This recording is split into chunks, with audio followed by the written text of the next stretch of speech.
Welcome to Finding Medina, Episode 10, The Battle of Medina Revisited. I'm Brandon Seale. On August 4th, 1813, José Álvarez de Toledo took over command of the Republican Army of the North. That same day, news reached him that not one, but two Spanish Royalist armies were converging on San Antonio. The first army consisted of the remnants of Colonel Elizondo's force, which the Republicans had convincingly whipped at the Battle of Alazan Creek back in June. The second army, however, was the formidable and unbeaten Veracruz regiment under Joaquín de Arredondo, the newly appointed comandante for all of the northeastern provinces of New Spain. In what amounted to a coup d'etat, Toledo had in effect deposed the also unbeaten Bernardo Gutiérrez de Lara to win his appointment as commander-in-chief, a move that had severely strained relations in the Republican Army. Many of the soldiers openly suspected Toledo, himself a Spaniard, though born in Cuba, of being a Royalist plant, determined to hand over the Republican Army to the Royalists at the first opportunity. The loudest amongst these voices was that of Colonel Miguel Menchaca, commander of the mounted Tejano contingent of the Republican Army, which made up 800 or 900 of Toledo's 1,400-man force. With Gutiérrez de Lara gone, Menchaca remained as the most tenured, visible, and feared Republican leader.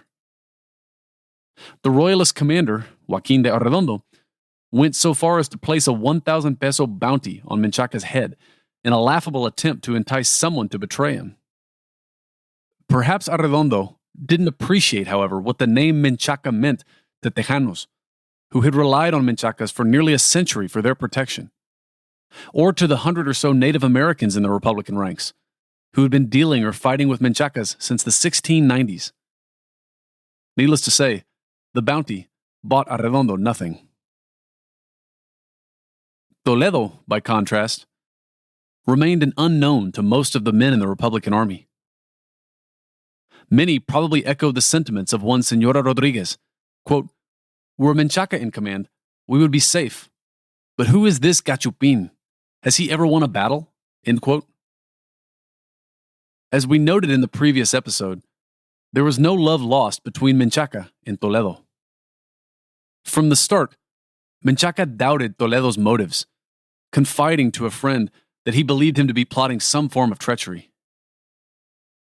To quell the discontent in his ranks, Toledo convened a formal council of war on August 9th. Menchaca, accustomed to the hit-and-run tactics of warfare on the Texas plains, advocated riding out and harassing the Royalists on their march. Toledo dismissed the horse-obsessed Tejano suggestions as thin cover for a horse-raiding expedition. Yet there was more to Menchaca's eagerness to ride out against the enemy than Toledo gave him credit for. The Republican Army of the North had already defeated 3 Royalist armies in the field, without Toledo's help, Menchaca might have added, by taking the fight to the enemy, not by waiting. More to the point, Menchaca, a San Antonian himself, wasn't going to just sit by and let the Royalists assault his town. The Council of War quickly dissolved into name-calling, and no decision was made. On the next day, the 10th of August, Menchaca met with Toledo once again and put the issue more bluntly. He commanded the loyalty of 2/3 of the Republican Army, which at the end of the day was going to follow him. And by this point, even some of the American officers who had been sympathetic to Toledo began to question his leadership as well. Toledo ultimately realized that he had little choice but to go along, particularly as Arredondo grew nearer each day. Finally, on August 15th, 1813, after 10 days of fits and starts and political infighting, the Republican Army of the North marched out of San Antonio, down the old Laredo Road. On August 17th, they reached the Medina River and made camp. Arredondo and the Royalists, their scouts reported, were by then only a few miles away. Despite all the infighting in the preceding weeks, when the Republicans marched out for battle that next morning, quote, "Never was an army more sure of victory," end quote. The Republicans had decided to ambush the Royalists. A company of sharpshooters under a Captain Joseph Taylor would trigger the ambush, supported at a short distance by the Republicans' artillery.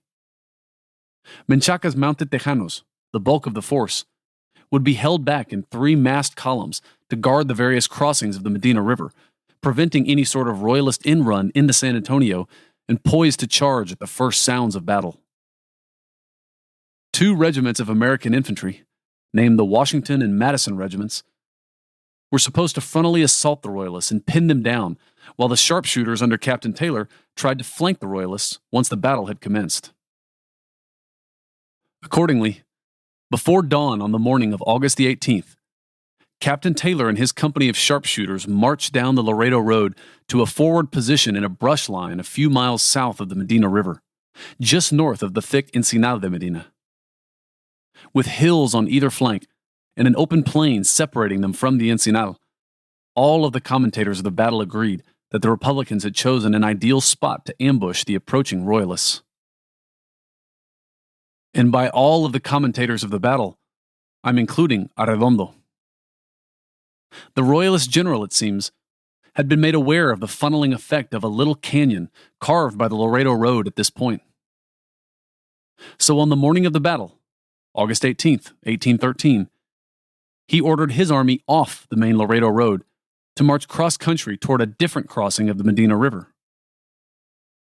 He sent ahead Colonel Elizondo with 180 cavalrymen to screen his movements and see if they might be able to draw out the Republicans a little, or at least determine their strength. By 8 o'clock that morning, Elizondo's men had penetrated nearly all the way through the thick Encinal. They apparently decided to spread out to look for signs of the Republicans, whom they suspected of being nearby. One of Elizondo's outriders, entirely separated from the rest of the force, rode out through the northern edge of the Encinal and onto a little plain. From this point, his horse probably would have been able to smell the Medina River just a few miles ahead. He trotted forward, distractedly, noting nothing special about the terrain around him. Only 60 or 70 yards in front of him, however, a company of Republican sharpshooters crouched with trembling trigger fingers. Their enemy had at last appeared. Sort of. They were laying in wait for the big kill, not some oblivious Royalist cavalryman. Had he seen them? Was he just playing dumb so they wouldn't fire on him, and so he could then ride back and report their position to the rest of the Royalists?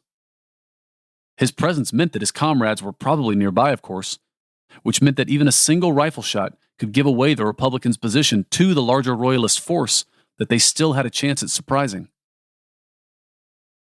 Nerves won out over prudence, however. 6 or 8 shots rang out. Nerves also apparently guided the sharpshooter's aim. They all missed. The Royalist cavalryman wheeled his horse around and fled. The men in the Republican ranks knew that their cover was blown, and now their adrenaline was pumping. Their aggressiveness had always been rewarded in battle, and they saw no reason to abandon it now.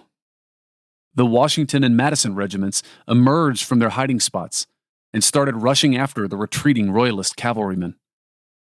Menchaca's mounted Tejanos, some distance away, responded to the first shots just as quickly and came storming forward now. The American infantry, Tejano cavalry, and Native American allies caught up with each other on the very northern edge of the Encinal, where in addition to a forest of old oak trees, they also collided with Colonel Elizondo's 180-man force. It's a miracle that the Republicans didn't just overrun Elizondo right then and there. Perhaps the fact that they were expecting a larger Royalist force restrained them. Either way, it was clear that Elizondo couldn't hold out for long. Fortunately, Arredondo had foreseen this and preemptively ordered Elizondo to retreat at first contact and draw the Republicans back toward the rest of his Royalist force. This time, and unlike before the Battle of Alasan Creek, Elizondo listened to his commander. Of course, 800 to 900 sets of Republican hoofbeats and several hundred rifle rounds whizzing by him each minute probably helped Elizondo make the right decision as well. Arredondo soon received a messenger from Elizondo alerting him to the presence of the Republican enemy. From the sounds of battle ahead, Arredondo could probably tell that Elizondo was badly outnumbered. To support Elizondo in his retreat, Arredondo sent forward 2 cañoncitos and 150 more cavalry under that most royalist of all San Antonians, the quote, Reverend Lieutenant Colonel Don Juan Manuel Zambrano, end quote.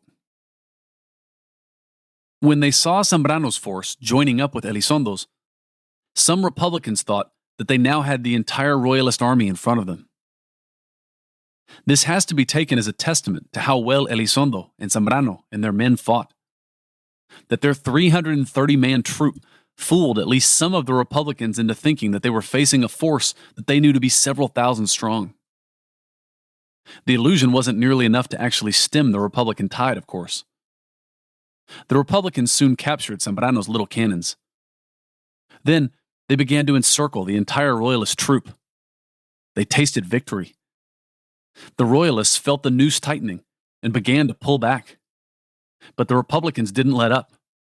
They pursued more hotly now, deeper into the Encinal, horsemen moving forward, outstripping the riflemen, backtracking, realizing that their artillery was bogged down, stopping. The Gachupines were getting away, realizing that they themselves were now several miles from water, sweating, kicking up sand so fine that it filled the air around them like dust, obscuring further their visibility in the brushy Encinal, but charging forward with every step still. The Republican commander-in-chief, Toledo, rightly feared that he was losing control of the battle, and he must have sensed that he wasn't yet facing the entire Royalist force. Like Arredondo, he had been trained at a Spanish military academy, albeit the Naval Academy, which of course begs the question as to how well qualified a naval ensign was to command a land army. Still, it should have given him some sense of what sort of tactics to expect from Arredondo. Of course, it might also have been what kept holding him back. To try to regain control of his force, Toledo ordered a general retreat, at which point Menchaca and the American commander, quote, galloped violently up and down the lines, countermanding the order, end quote. As logical as a pullback seemed to Toledo then, and to his apologists later, by this point in the battle, it probably would have been pointless. Arredondo had to jump on them, and may have considered refusing to give battle in favor of just racing into San Antonio around the Republicans. Remember, the Republicans had set their ambush on the wrong road that morning, and they still didn't know where Arredondo's main force was. Where exactly, then, was Toledo proposing to pull back to? Yet the more significant factor may have been that the Republican army didn't have retreat in their playbook. They had won at Goliad by attacking their besiegers. They had prevailed at Rosillo when they turned the tables on their would-be ambushers. And they had triumphed at Alazan Creek against an enemy in a commanding position through sheer tenacity. The sources all agree on Menchaca's position now. Tejanos don't retreat. Los Tejanos no se retiran. Menchaca resolved that, and here it's slightly abridged, quote, under no consideration would he quit until he and his men had either died or conquered. If the other Republican commanders were men, they would act like men and follow him now, end quote. And so, lured along by Colonel Elizondo, mile after sandy mile, the Republicans continued in hot pursuit, their artillery and horses atascándose under the merciless August sun, the men so thirsty that they began to drink the filthy water used to clean the cannon bores.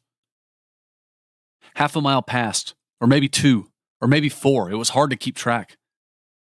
Somehow, some of the men got the impression that a stream lay just ahead. By this point, thirst was even more motivating than bloodlust, and they pushed wildly now through a particularly dense line of oak trees and into an opening. Perhaps as the sounds of the Republican pursuit grew near, Arredondo decided to halt his march and ordered his men to take up a defensive position. They threw up wagons, logs, and pieces of luggage to create a, quote, temporary breastworks, end quote. They drew themselves up into a U shape with their infantry in the center and their 9 remaining cannons on the flanks. Through the oaks of the Encinal, the first of Elizondo and Zambrano's cavalrymen now came into view. They rode full gallop for the safety of Arredondo's lines, and close behind them came the Republican Army of the North. As the Encinal parted for the Republicans, however, it framed a horrible sight. Just across the stream that could have slaked their thirst, quote, "We found the enemy well hosted as they received us warmly as in their power," end quote. The first Royalist volley tore through the surprised Republicans' ranks. Here, the heavy oaks of the Encinal came to the Republicans' momentary rescue, shielding them in small measure and providing them cover to reform their lines. Once they had regrouped, to Arredondo's horror, the Republican infantry began to advance again, quote, "strongly, with tenacious resolve," end quote. Soon, Republicans' rifled arms began to pick off Royalist artillerymen, to good effect, though the Royalist fire never let up. Republicans in the rear strained to pull their artillery into range. Royalist officers yelled at their men and kept them in the ranks even as their comrades began to fall. The mounted Tejanos and their Native American allies hadn't missed a beat either. Upon discovering the Royalists, they had immediately, almost instinctively, sought the Royalists' flanks and rear. Even through the thickly wooded Encinal, the Tejano and Native American horsemen were easy to follow as they charged forward in their flamboyant attire. No two men dressed alike, no two men colored alike even. A few managed to get around Arredondo's lines and into his rear. There, they saw the general mounted on a rise observing the battle. They had him. Some dismounted and took aim. Others charged at a gallop. At the last second, a pair of alert Royalist escorts realized what was happening. In a flurry of panic, they shuffled Arredondo to cover and parried the Republican attack.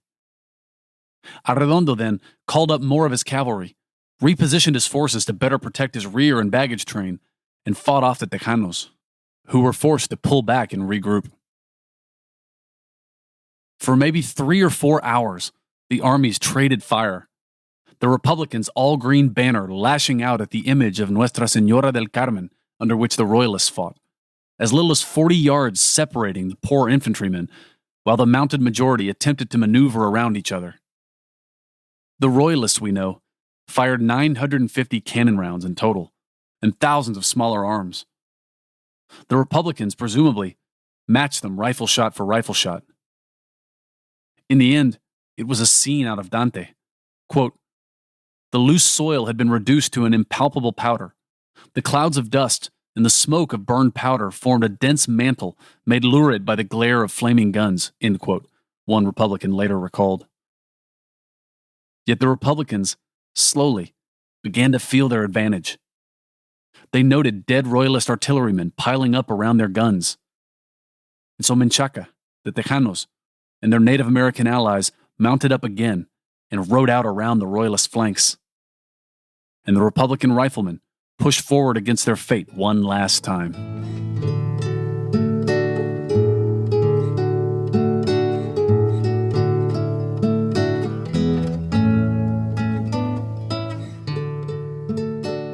The moment of truth was upon our research team. Our year-long effort to identify and follow the Republicans' trail to the Battle of Medina had led us here, to Kathy Brown's house near the Bear-Atascosa County line, the epicenter of the handful of artifacts that we had turned up during our search of the area. I use the term epicenter loosely, however. We could still pretty well count on 2 hands everything we had found that might be a Battle of Medina artifact. Before we went any further, we decided, we needed to try to validate what we had found. I felt a little bad overwhelming Kathy with our 7-man crew that day that we went down to her house, but she was actually all for it. She had recently expressed to me something that many I've encountered on this journey seem to be feeling. Historically, the search for this battlefield has been shrouded in secrecy, with many researchers keeping their work to themselves lest someone else jump their claim and find the battle site before they do. This, in turn, has left many local residents and artifact holders, like Kathy, uneasy with projects like ours. Researchers seemed to come and go, disappearing as quickly and mysteriously as they had appeared, raising suspicion as to their motives, which makes people even less inclined to share what artifacts or stories they may have. But what's changed, according to Kathy, and she's not the only one I've heard this from, is that it feels like now it's time to just figure this battle out. You can't study the Battle of Medina and its aftermath without being overwhelmed by the conviction that more people need to know about this stuff. And if finding definitive archaeological proof of the battlefield's location is what it's going to take to bring more attention to these events, then we need to work together to find it. And so Kathy was willing to allow us to invade her privacy and examine her old canicas, the 1.5-inch iron balls that she and her siblings had found in the creek on their grandparents' property. San Antonio City archaeologist Kay Hines accompanied us that day and invited along Sergio and Melinda Iruegas. Sergio and Melinda's firm, GTI Environmental, performs environmental assessments and impact statements for projects that require them, many of which have a historical bent. In particular, they own and are experts in the use of an X-ray fluorescence analyzer.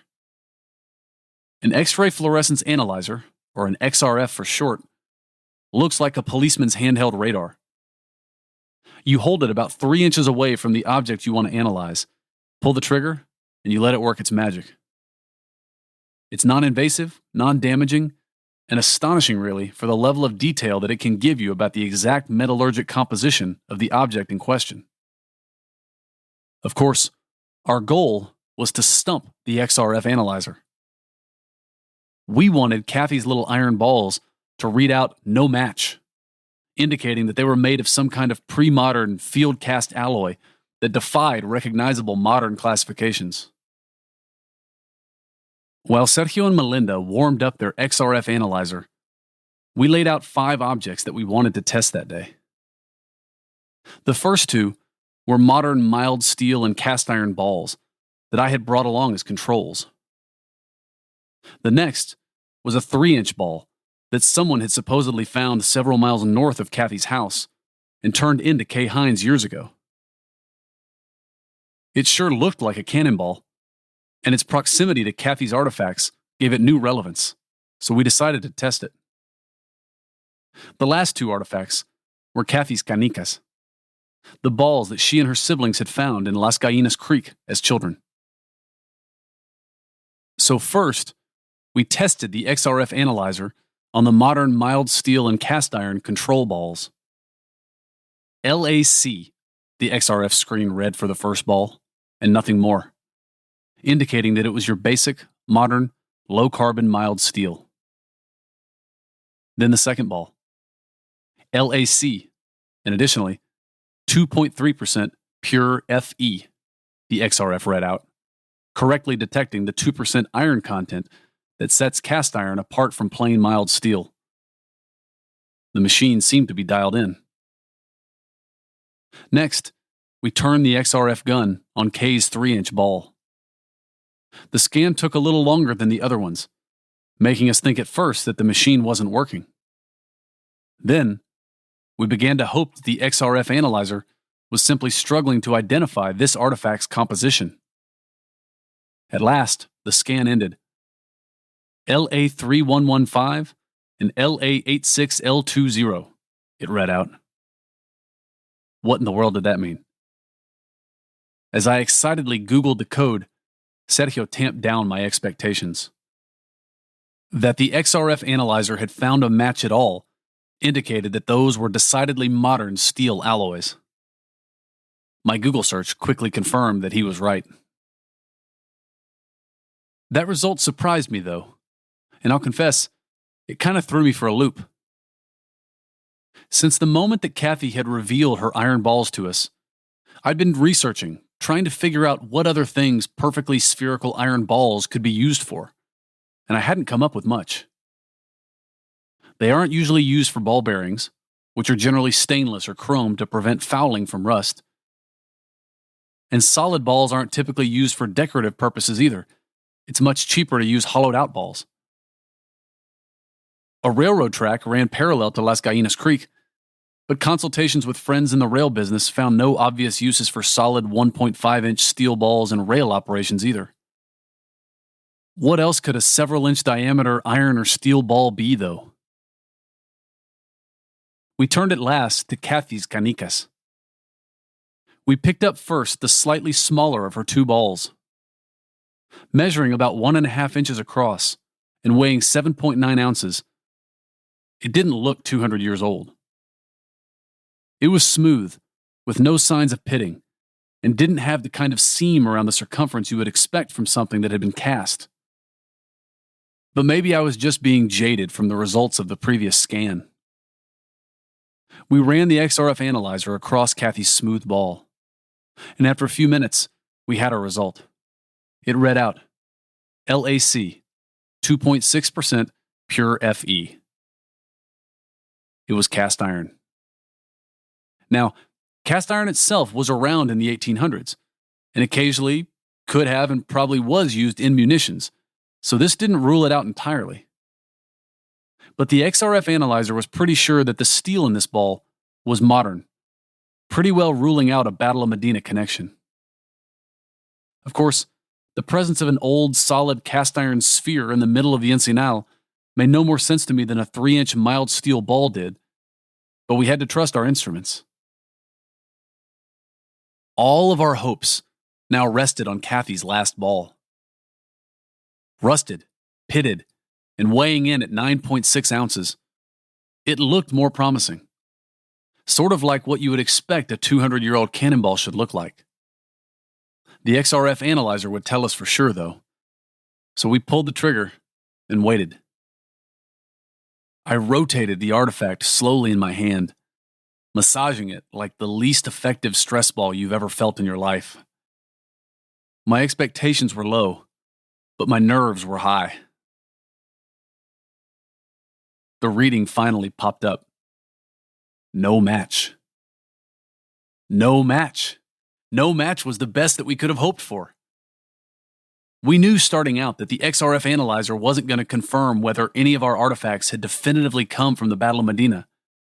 But no match at least kept alive the possibility that the little ball sitting on Kathy's table was pre-modern, like maybe 100 years old or older or something. And there really wasn't any industrial activity going on in the Encinal de Medina 100 years ago, I convinced myself. So that meant it had to be even older. And that meant that it had to be a munition from the battle. And Kathy assured me that her ball was just one of many that her and her siblings had found over the years. And just like the balls that their neighbors and friends in the area were finding all the time. Plotted on a map against the other handful of artifacts that other searchers of the battle had found, Kathy's balls did seem to be relatively centrally located, even if there was several hundred acres of sand mines between her and the other artifacts. Still, it all made for a pretty compelling case to really drill down our search on the Las Gallinas Creek watershed area that drained into the creek bed that crossed her grandparents' property. And it made for a pretty compelling, if not convincing case as well, that the Battle of Medina, dare I say it, might have happened somewhere nearby here. And yet, as I pulled out of Kathy's driveway that afternoon, with a fresh batch of chocolate tamales in hand, I should say, I felt uneasy about something. Yes, we had found one potentially pre-modern artifact. But what in the world were those other modern steel and cast iron balls that we had found? The Indiana Jones in me tried to silence the questions and to simply savor the adrenaline that was still pumping in my veins. But that little fair-minded part of my brain couldn't help but asking, could there be some other reason that people living in the Encinal de Medina kept turning up these little balls? I pulled my truck off onto the side of the road next to one of the sand mines bordering Kathy's property so I could pull out my computer. As I waited for Google Earth to open on my machine, I watched across the fence line as buckets dropped piles of ore and aggregate on conveyor belts, moving the material across the mine and up into 100-foot-high silos, while other belts loaded finished product onto rail cars. Giant drums rotated solemnly beside them all. Once Google Earth was open, I zoomed in on the Encinal, and started going back in time as far as the imagery would let me. It was clear that things don't change that quickly in the Encinal. For example, the sand mine next to me had been in operation for as long as Google had imagery. I then recalled an interview with a local who claimed that this mine in particular had been in operation for almost 100 years. Parked there next to the mine, a horrible idea occurred to me. I opened up my internet browser and typed in carbon steel balls mining operations. Within 0.64 seconds, I had 14,900,000 answers to the question I hadn't wanted to ask. When sand is mined out of the ground, I learned, it emerges in clumps, full of impurities, and in some cases, different-sized grains.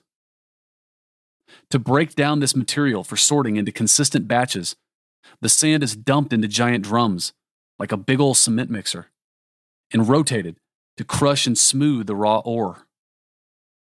These drums are called tumbling or grinding mills. And do you know what they put in these tumbling grinding mills? Dozens, sometimes hundreds, of carbon steel balls. Like the sand tumbling around in the mills in front of me. At that moment, I felt crushed. Every canica, every daimito, every iron ball that we or anyone else had found in this area over the last 100 years was now called into question. Even Kathy's rusted, pitted ball that had read out no match on the XRF analyzer could have just been a 100-year-old ball used in earlier mining operations on the site next to her property. And then I realized that there was a double tragedy at play here. If at any time over the last 100 years, anyone working at those sand mines had found a legitimate iron cannonball, they would have been forgiven for thinking that it was just another grinding ball. Most likely, they would have picked it up, tossed it into the tumbling mill, and never thought twice about it. And as I zoomed out on the Google Earth image of the Encinal de Medina, I realized that the entire area was dotted with these mines. Absent a lot more information about early 1800s Spanish munitions, or finding an extreme concentration of pre-modern balls in one place, it could be almost impossible now to distinguish 200-year-old munitions from plain old 100-year-old grinding balls. The Encinal de Medina truly does have a way to swallow artifacts. And as the Republicans were finding out, it swallows armies as well.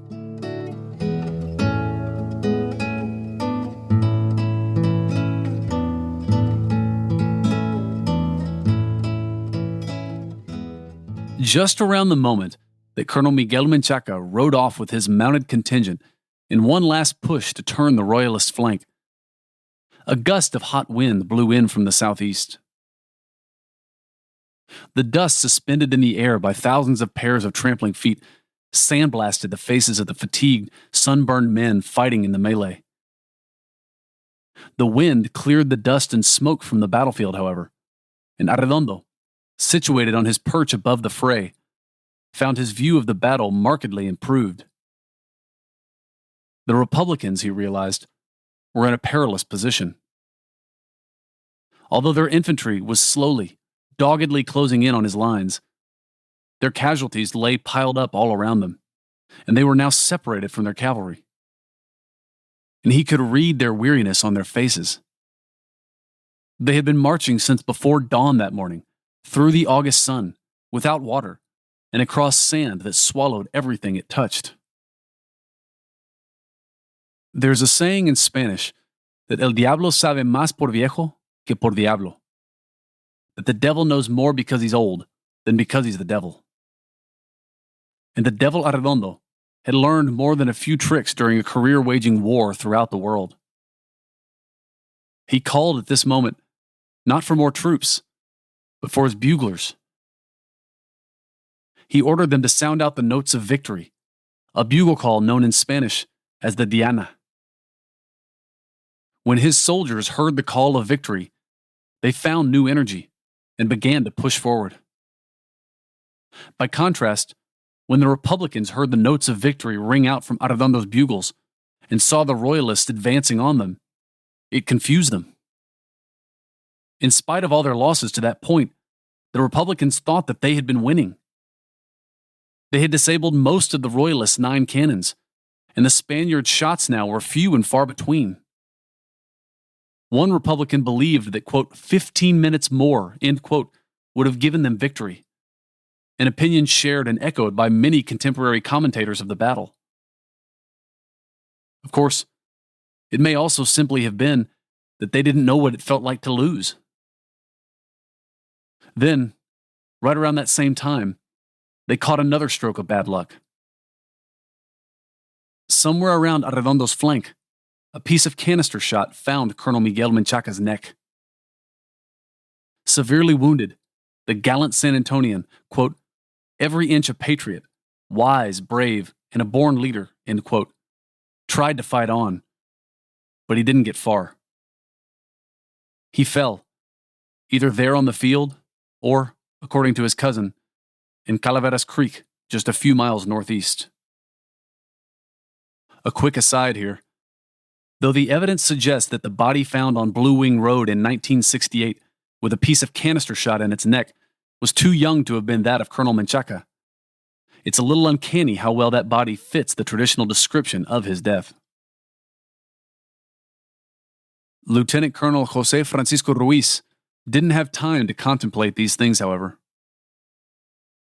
When he saw Menchaca go down, he took up his fallen banner and led the scattered Tejanos and Native Americans in 2 more charges. Again, Ruiz and the mounted contingent of the Republican Army made it to within pistol shot of Arredondo himself, but they just couldn't quite dislodge him. The Republicans' Native American allies also rushed in to aid their imperiled comrades in the infantry. Quote, they stood by the Americans to the last and shared their fate, end quote. The American officers rallied their men and encouraged them to reform their lines for one last concerted attack, as they had done so successfully at Rosillo and at Alazan Creek. The momentum of the battle had swung, however. Whereas before, when Republican soldiers looked around, they saw their companions beside them and the enemy in front. Now, it was all a jumble. Things began to fall apart. One by one, Republican soldiers began to fall back. Then, entire units. First confusion, and now panic swept through the Republican ranks. And in a flash, the Republican Army of the North, which until that moment had never known defeat, broke into full-blown retreat. The next several hours witnessed a rout, a running massacre back to the Medina River and beyond. 80 Republicans were taken prisoner in the field, only to be executed later that evening, perhaps along the banks of the Medina River, where Arredondo eventually made his camp. Most surrendering Republicans were just shot on the spot. Some were dismembered, their body parts impaled on pikes and tree branches. There's not much else to tell in this respect. The Republicans, Tejanos, Native Americans, and Anglo-Americans suffered more than 1,000 dead in the next few hours, compared to only 55 Royalists killed and a couple hundred wounded. We don't have precise numbers on this, but it seems that maybe only a few hundred Republicans escaped the slaughter. Some fled to the plains to go live with their Native American allies. Some, like José Francisco Ruiz and Antonio Delgado, fled to the east in the safety of the Sabine River.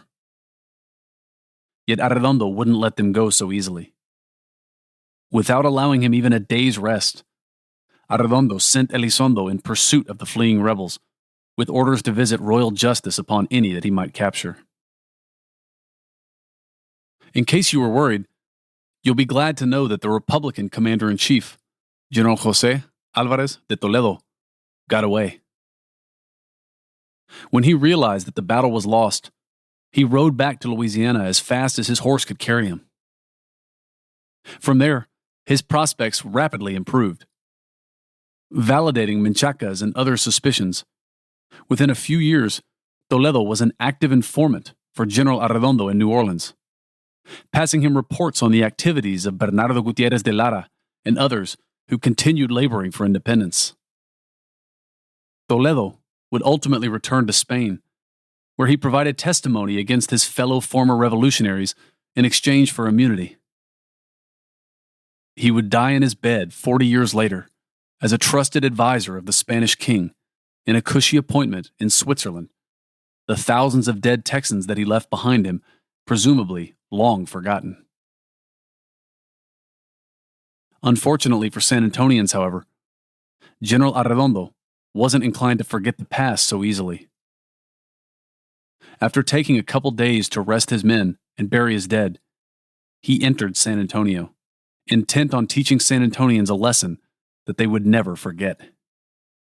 On the next episode of Finding Medina.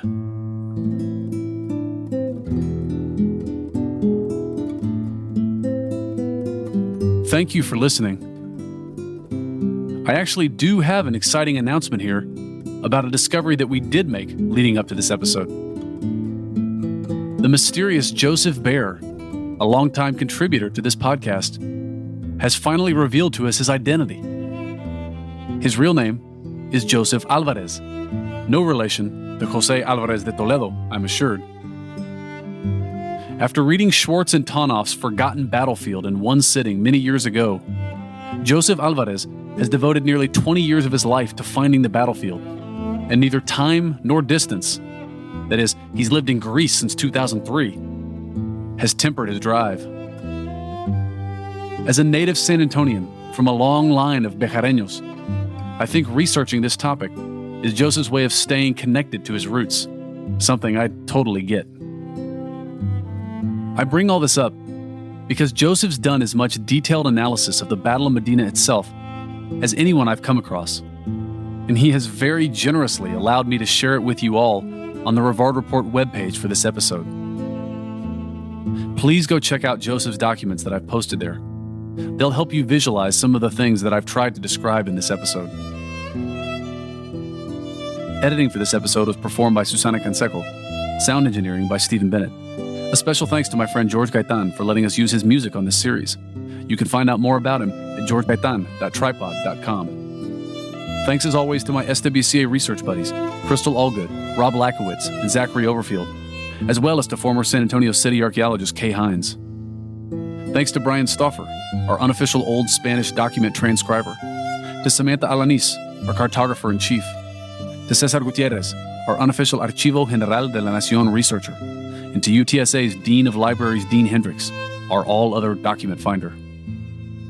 And for more information about our podcast and other projects, check out www.brandonseale.com.